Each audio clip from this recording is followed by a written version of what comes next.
So welcome to day 4 on the Continental Divide Trail. It is late, so every once in a while when you're hiking a trail, you get up in the morning and your body says, we don't have it today. And you're like, oh no, it's the first mile. We'll be all right. And then you get into mile 2 and the energy's still not there. And by the time you hit mile 3, you're like, okay, it's gonna be a low energy day. So early on with this heavy pack, like the extra food and whatnot, and just trying to manage miles, I'm doing about 2 to 2.5 miles per hour.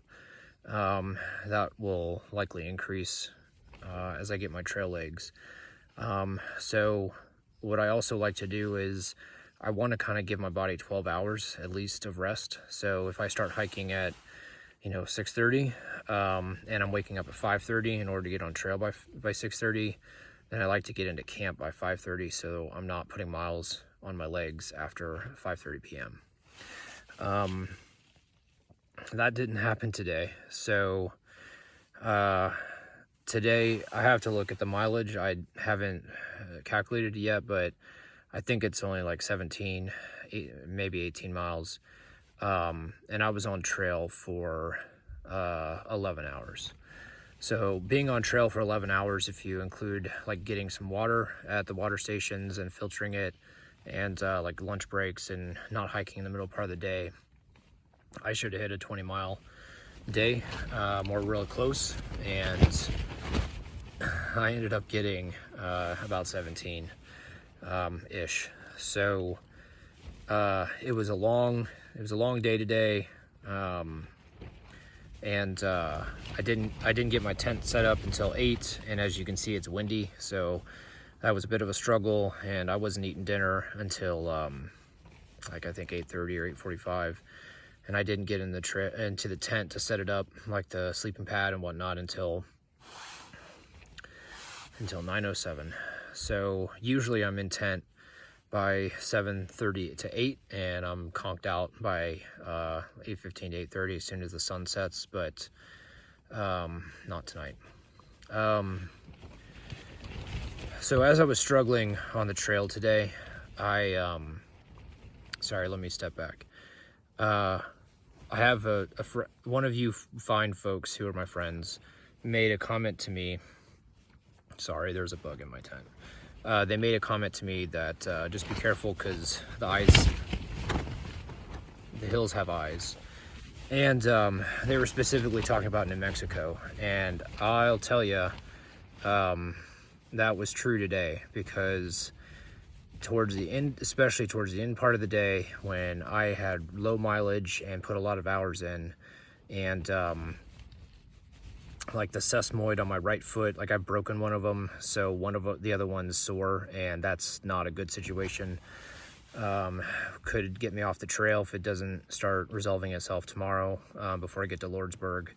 My left foot's unhappy. I think there's still an imbalance in my bag. My left foot, in addition to having the blister on the bottom of my foot, it's got 4 toes with blisters and a blister on the heel. So I got to figure out the balance, because I thought I got it balanced a couple days ago, but something's still off. And so I'm struggling with my feet. I'm struggling with my mileage. The fly's now on me, so that's a nice visitor. And I'm struggling with time, just the amount of time been on trail. And I'm trying to get to a water source. The water sources today were just basically, it was flat prairie between all the water sources. So it was a hot day. And I would say the last probably 3 or 4 miles, I needed some help. I really needed some help. And whatever eyes are in the hills, they sent Beau today. Like, I could feel him there, and I could literally see him on the trail in front of me, where he gets 20 feet ahead of me, and then he stops and looks behind like, hey, what's going on, Slowpoke? And then he runs back behind you and rides your heels to speed you up. And I was not hallucinating. I had plenty of water, but I could see, I could sense his paws, you know, leaving dust, little paw print dust prints in the trail in front of me. And he got me through the last 3 to 4 miles today.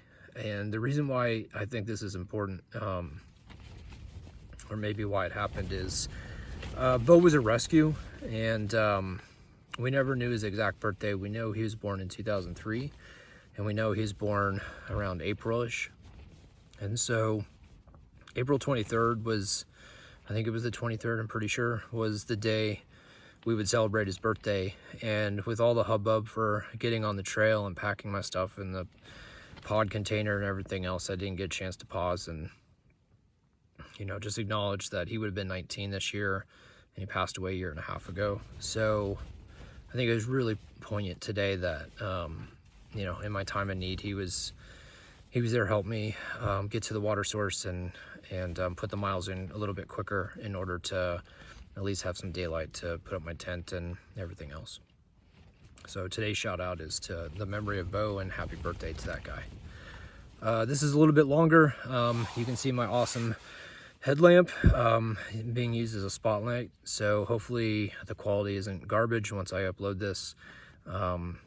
If you're still watching after, you know, what, day 4, I appreciate it, and I hope that everyone's doing well, and I'll talk to you or see you soon. Sooner, if my sesamoid doesn't calm down a hell of a lot sooner than I thought. So that's it for this evening, and hope everyone's well.